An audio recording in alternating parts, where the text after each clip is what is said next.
سلام گل تو خونه خوشگلای نمونه. خیلی خوش اومدین به این ویدیو. من مصطفی‌ام و خیلی خوشحالم که این دفعه هم در خدمت شما هستم. تو این ویدیو داستان از این قراره که میخواد چیزایی که به صورت قسطی از دیجیکالا سفارش دادیم و هر کدوم تو اتاق گیمینگ هر جایی که می‌خواد استفاده بشه رو نصب کنیم و با هم دیگه ببینیم چه کارایی دارن و از یک تا بهشون امتیاز بدیم. همونطور که دیگه می‌بینید دیجیکالا برامون دو تا بسته فرستاده، یه بسته کوچیکه و یه بسته بزرگه که دوست دارم ببینم که کدومشون چیه. وقتی که سفارش دادیم و تا آخر ویدیو نگاه کنیم می‌فهمیم که چیا سفارش دادیم و کدوم با قیمتی که داشت می‌ارزید یا نه، که تو هم اگه دوست داشتی بری سفارشش بدی. اول از بسته کوچیک. خیلی دوست دارم ببینم دیجیکالا چیا رو تو بسته کوچیک گذاشته و چیا رو تو بسته بزرگ گذاشته. چیزایی که سفارش دادیم: پایه مانیتور و میکروفون یقه‌ای. هر چیزی که سفارش دادیم موضوع این ویدیو میخواد با هم دیگه تست کنیم، پس همراه من باش تا آخر ویدیو. لایک و سابسکرایب گرفت نشه. حالا میریم سراغ باکس بعدی، یعنی باکس بزرگ، که ببینیم دیجیکالا چیا رو گذاشته تو این باکس بزرگ، چون من خیلی ذوقش رو دارم ببینم اون چیزی که تو ذهنمه رو کیفیتی چجوریه. یه باکس سفید رنگه که توی یه پلاستیکه، حالا نمیدونم چیه. حالا که وسایل دیجیکالا رو باز کردیم میخواد یکی یکی بریم سراغ محصولات که از بزرگترینش شروع میکنم. این سپاه دوربینه مدل B03 که طبق نوشته‌هایی که تو مشخصات این کالا داشتش، قد این سپاه دوربین تا 180 سانتی و 3 تا پایه نگهدارنده داره. جنسش آلومینیوم و جوری که خوندم باید یک کیفیت خوب و قیمت خیلی مناسبی داشته باشه. توقع زیادی ازش ندارم که کیفیتش خیلی عالی باشه، چون قیمتش خیلی پایین بود نسبت به مابقی پایه‌ها.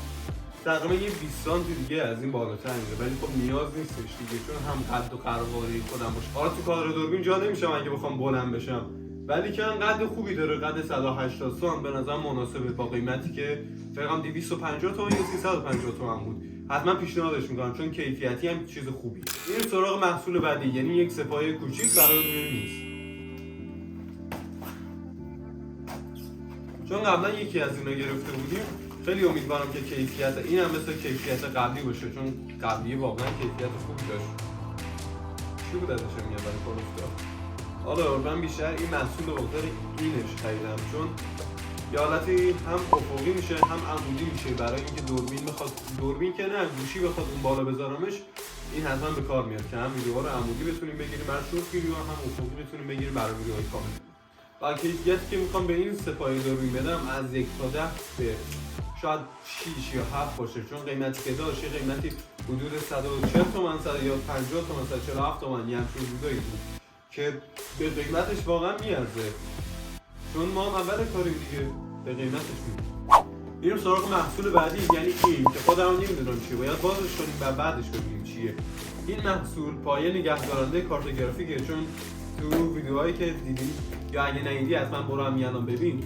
ما به جایی که پول بدیم به میز گیمینگ، بخواد بریم مثلا 10 تومن 15 تومن بدیم میز گیمینگ بگیریم، یه کارت گرافیک خریدیم و خب کارت گرافیک اون سنگین و نیاز به یه پایه نگهدارنده داره. این پایه نگهدارنده هم قیمتی به اون صورت نداشت. کیفیتی که این پایه داره یه کیفیت خیلی متناسب و خیلی معمولیه، چون تقریبا میشه گفت ارزون ترین پایه‌ای که تو دیجیکالا بود ما سفارش دادیم، چون خب نیاز نبود که کارت گرافیک اون به اون صورت سنگین نیست. رنگ سفیدی که سفارش دادیم هم به تم میز اون میاد هم به تم اتاق. محصول بعدی که گرفتیم یه دونه پایه مانیتوره که مانیتورمون رو میتونیم به دیوار وصلش کنیم و به چپ و راست سرشو بگردیم، حتی بالا پایین نمیتونیم بگردیمش. که قیمت این محصول یه چیز حدود اینم حدود 250 تا 300 تومن بود و به ستاپ گیمینگ که داریم جمع کنیم خیلی کمک میکنه، چون میزی که ساختیم یک سری از باگ‌هاش این بود که پایه‌ای برای مانیتورش نداشت، جای خاصی برای مانیتور نداشت و ارتفاع مانیتور یکم پایین‌تر از سطح دید من بود و گردنم اذیت میشد برای استفاده از مانیتور. خب اینم میره کنار که آخر ویدیو بریم با هم دیگه نصبش کنیم و نصب شدهشو بهتون اصلا نشون بدم.